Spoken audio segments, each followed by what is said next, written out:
हाँ जी सर। अगर आपसे कोई ये बोल दे कि यहाँ पर आप बताइए total number of the rectangles form, ठीक है ना सर, आपको बताना है नंबर ऑफ रेक्टेंगल्स फॉर्म, ये सही है, इज इट ट्रू?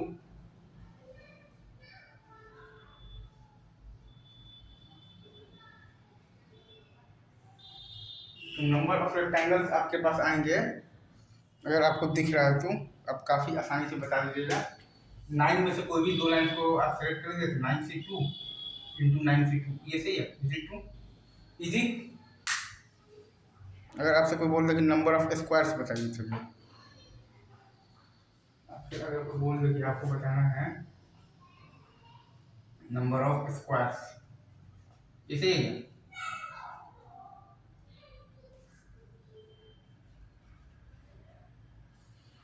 तो उसमें भी कोई रॉकेट साइंस नहीं है। नंबर ऑफ स्क्वायर्स की भी अगर आप बात करते हैं तो आपके पास लिए अगर ऑप्शन क्या है, या तो आप बनाइएगा 1 into 1 का, ठीक है सर, जैसे है क्या, ये ट्रू?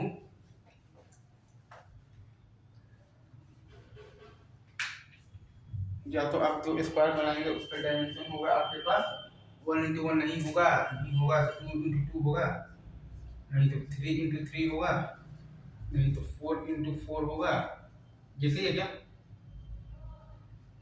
Is it true?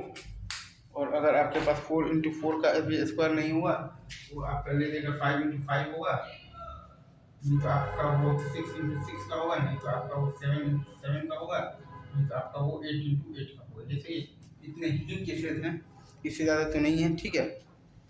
अब अगर आपके पास इतने ही केसेस हैं तो आपके पास टोटल ऑप्शन क्या होगा, 1 into 1 का देखिएगा तो 8 स्क्वायर ऑप्शन है, प्लस 2 into 2 का देखिएगा 7 square, plus 6 square, plus 5 square, plus 4 square, plus 3 square, और क्या है आपके पास प्लस 2 स्क्वायर, और फिर आपके पास प्लस 1 स्क्वायर, ये आपका आंसर है। इसका अगर आप सम निकालिएगा 8 into 9 into 17, जैसे ये क्या sir, is it true? By 6, ये अगर आप करेंगे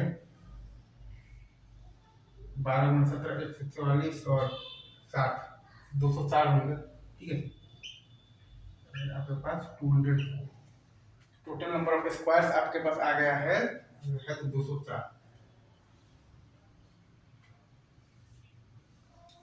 और टोटल नंबर ऑफ रेक्टेंगल्स है आपके पास 92 into 92, ये सही है क्या? तो प्रॉपर आपके पास रेक्टेंगल्स कितने होंगे, 92 माइनस, मतलब 92 into 92 माइनस आ जाएगा आपके पास तो 204, ये आप समझ गए क्या? इजी है। अच्छा, अब इसमें एक चीज और भी अगर आप ध्यान देंगे तो वो भी काफी मजेदार है, अगर आपको समझ में आ रहा होगा तो। लाइक अगर आपसे कोई ये बोल रहा कि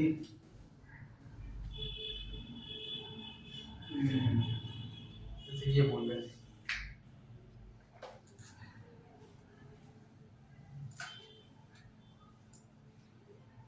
नंबर ऑफ रेक्टेंगल फॉर्म आपको बताना है ऑफ डायमेंशन,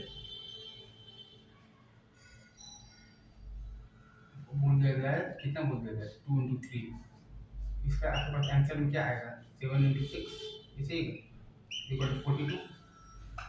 और ये आपके पास कहाँ से आया ये भी मैं अभी बता देता हूँ आपको। बेसिकली यहाँ पर दो लाइंस ऐसे सेलेक्ट करना है ताकि उनके बीच में दो स्क्वायर समा जाए, मतलब कि आपको बेसिकली तीन कंसेक्यूटिव लाइंस को सेलेक्ट करने का नंबर ऑफ वेज बताना है, मतलब 9 - 3 और +1 बराबर क्या है।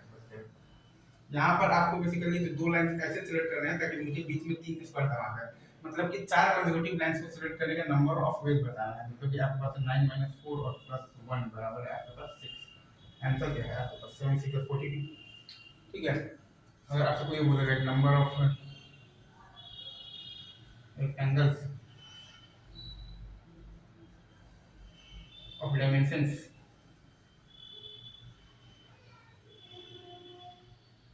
तो क्या दिया जाए, क्या दिया जाए 3 × 2, ठीक है सर। 3 × 2 का अगर आपसे कोई बोल दे तब आपका आंसर क्या होगा।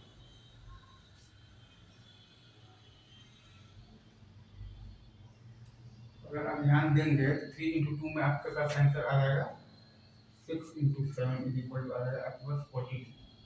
यहाँ पर आपको दो लाइन ऐसे सिलेक्ट करने हैं ताकि उनके बीच में तीन स्क्वायर समा जाए, मतलब कि 9 में से आपको चार कंसेक्यूटिव लाइंस को सिलेक्ट करने का नंबर ऑफ वेज क्या है 6। यहाँ पर आपको 2 लाइन ऐसे सेलेक्ट करना है ताकि उनके बीच में 2 स्पेस बनाना है, मतलब कि 9 में से 3 कंसेक्यूटिव लाइन्स को सेलेक्ट करने का नंबर ऑफ पेज क्या है? 7। आपका आंसर क्या है? 6 into 7 42। इस तरह से आपको एनालाइज करना है। रुकते हैं।